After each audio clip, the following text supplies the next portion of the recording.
నమస్తే. Welcome to Leo. ఈరోజు మనతో ఉన్నారు సీనియర్ జర్నలిస్ట్ హేమసుందర్ గారు. సార్ నమస్తే. నమస్తే అండి. సో మనం చూసుకుంటే 'AA22' ఇప్పుడు రాబోతున్నటువంటి ఒక 'అట్లీ అండ్ అల్లు అర్జున్' సినిమా అని చెప్పుకోవచ్చు. అది అల్లు అర్జున్‌కి 22nd మూవీ అని చెప్పుకోవచ్చు. అయితే ఈ సినిమాకి సంబంధించిన ప్రత్యేకతలు ఏంటి అంటే ఏం చెప్తారు? ఇప్పటిదాకా త్రివిక్రమ్‌తో సినిమా ఉంది. ఇదిగో స్టార్ట్ అయిపోతుందని చెప్పి మన నాగవంశి గారి మాటలు ఇవన్నీ విన్నాం మనం. కాబట్టి ఆ ప్రాజెక్టు ఉండదు అని గతంలో కూడా మనం అనుకున్నాం. అట్లీ సినిమాకే ఫస్ట్ ప్రయారిటీ ఉందనేది మనకు తెలిసిన సమాచారం. మనం అదే మాట్లాడాం. చివరి అది కన్ఫర్మ్ అయింది. అఫీషియల్‌గా కన్ఫర్మ్ అయింది. పైగా ఈ సినిమాకు ఉన్న ప్రత్యేకత ఏంటంటే ఫస్ట్ ఏమనుకున్నారంటే శివకార్తికేయన్ ఒక పాత్ర, అల్లు అర్జున్ ఒక పాత్ర, మొత్తం ఈ 2 హీరోలతో మల్టీ స్టారర్‌గా చేద్దాం అనుకున్నారు. అది కాస్త ఏమైందంటే ఇప్పుడు కరణ్ అర్జున్ అనే హిందీలో సినిమా ఉంది. అంటే గత జన్మ స్మృతులతో కాన్సెప్ట్లో వచ్చిన సినిమా కరణ్ అర్జున్ 2 హీరోలతో మల్టీ స్టార్ మూవీ చేశారు. ఆ తరహాలో ప్లాన్ చేశారని చెప్తున్నారు. ఇది పూర్వజన్మలతో కనెక్ట్ అయ్యి ఉన్న కథాంశం అంటున్నారు, సైన్స్ ఫిక్షన్ అంటున్నారు.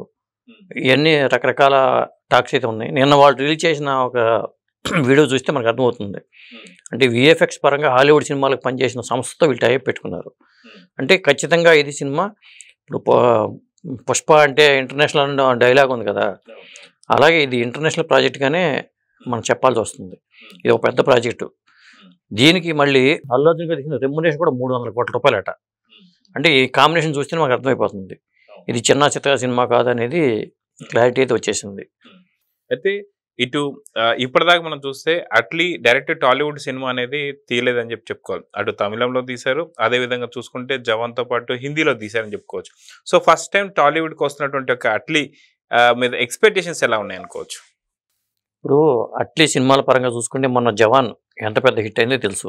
జవాన్ తర్వాత అతను అందరి దృష్టిలో పడ్డాడు. విధంగా చెప్పాలంటే మరి ఈ కథ సల్మాన్ ఖాన్ కూడా చెప్పాడని చెప్తున్నారు. ఆ కథ ఈ కథ కొద్దిగా మార్పులు చేర్పులు చేసి మళ్ళీ దీన్ని ఇటు అల్లు అర్జున్ దగ్గరికి వచ్చిందని చెప్పి అంటున్నారు. ఇంకొకటి ఏంటంటే ఈ సినిమాకి సంబంధించి ఒక ప్రత్యేకమైన అంశం ఏంటంటే మ్యూజిక్ డైరెక్టర్ ఒక యంగ్ 20 ఏళ్ల కుర్రాడిని మ్యూజిక్ డైరెక్టర్గా పరిచయం చేయబోతున్నారు అనేది ఒక సమాచారం. అతను మన అనిరుద్ధ్ రవిచంద్రన్ దగ్గర పనిచేసిన కుర్రాడు. పైగా అతను ప్రైవేట్ ఆల్బమ్స్ ఉన్నాయంట మిలియన్స్ కొద్ది, సాయి అభ్యంకర్ అని. అతన్ని ఈ సినిమా ద్వారా మ్యూజిక్ డైరెక్టర్గా పరిచయం చేయబోవడం అంటే అతని మీద ఉన్న నమ్మకంతో అతనికి అవకాశం ఇస్తున్నారు అనేది మనకు వినిపిస్తున్న సమాచారం. పైగా వాళ్ళు ట్విన్స్ అట, వాళ్ళ సిస్టర్ కూడా సింగర్ అట. బహుశా ఆ అమ్మాయితో కూడా పాటలు పాడించే అవకాశం కూడా కనిపిస్తుంది ఈ సినిమాలో. ఇక ఈ సినిమా విఎఫ్ఎక్స్ స్టూడియో పరంగా అక్కడ విజువల్స్ కూడా చూసాం మనం. ఇప్పుడు సన్ పిక్చర్స్ వాళ్ళు నిర్మాతగా మరి దీనికి అట్లీకే 100 కోట్ల రెమ్యునరేషన్ అన్నట్టుగా ఒక టాక్ అయితే వచ్చింది. అది 100 కోట్లు, ఇది ఒక 300 కోట్లు.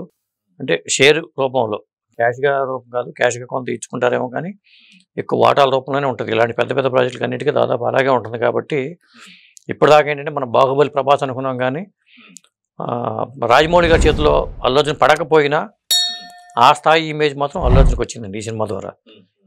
ఎందుకంటే పుష్ప 1, 2 తర్వాత బాహుబలి 1, 2 తర్వాత ప్రభాస్కి ఎట్లా వచ్చిందో ఇంటర్నేషనల్గా ఆ ఫేమ్, దానికి ఇప్పుడు అల్లు అర్జున్ కూడా వచ్చింది.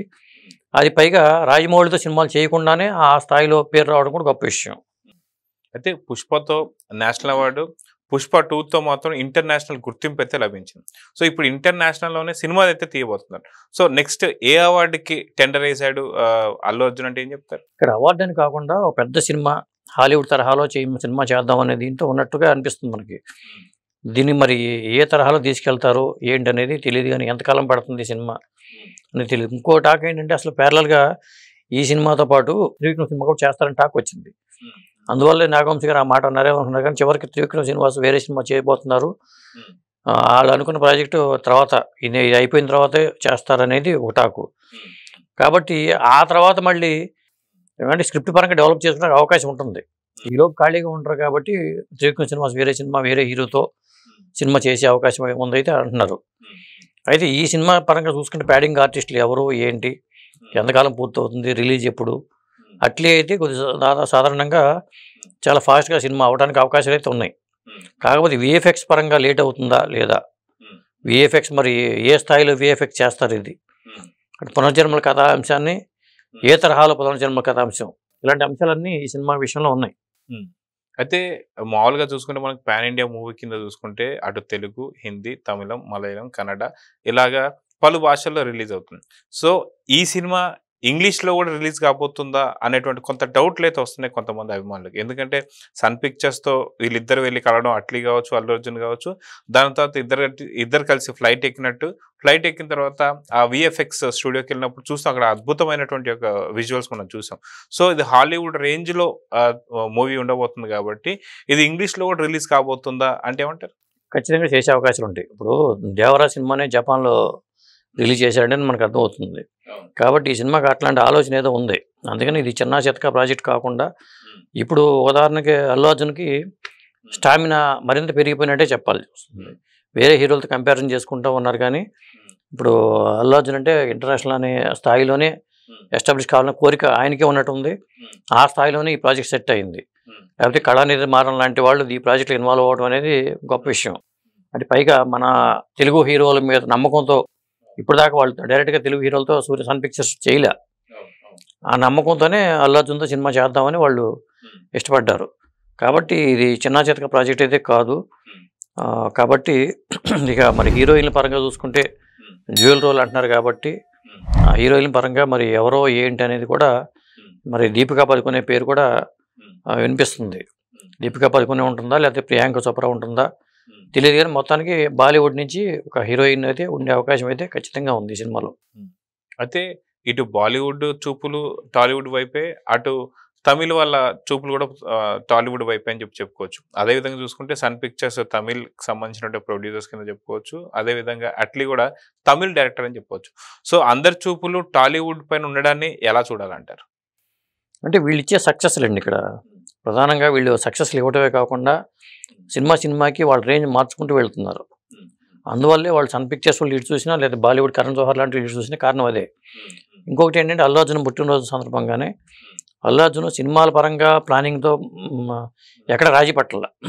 లేకపోతే అంత సాన్నిహిత్యం ఉన్న అలవైకుంఠపురంలో లాంటి హిట్ ఇచ్చిన త్రికృష్ణ శ్రీనివాసనే మరి ఆయన నచ్చ చెప్పి పక్కకు పంపించారంటేనే అర్థం చేసుకోవచ్చు ఎంత కసితో ఉన్నాడు అనేది. ఇంకొకటి ఏంటంటే థియేటర్ల పరంగా కూడా అతను బిజినెస్ మీద కూడా ఫోకస్ పెట్టాడు రకరకాలుగా. ఇప్పుడు ఎందుకంటే మల్టీప్లెక్స్ థియేటర్ ఇక్కడ థియేటర్ ఉంది, సత్యం ట్రిపుల్ థియేటర్ని మార్చారు కదా.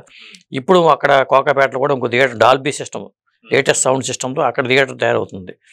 అంటే బిజినెస్ పరంగా ఒక పక్క ప్లాన్ చేసుకుంటూ ఒక పక్క సినిమాల పరంగా కూడా వెళ్ళటం అనేది గొప్ప విషయంగా చెప్పాలి.